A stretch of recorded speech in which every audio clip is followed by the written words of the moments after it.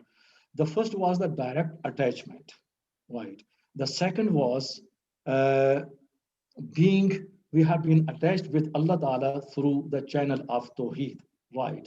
And Allah is limitless. We can never be limitless. But however, in our specific circle, we have to be broad-minded. We must be wider towards humanity, rest of the people.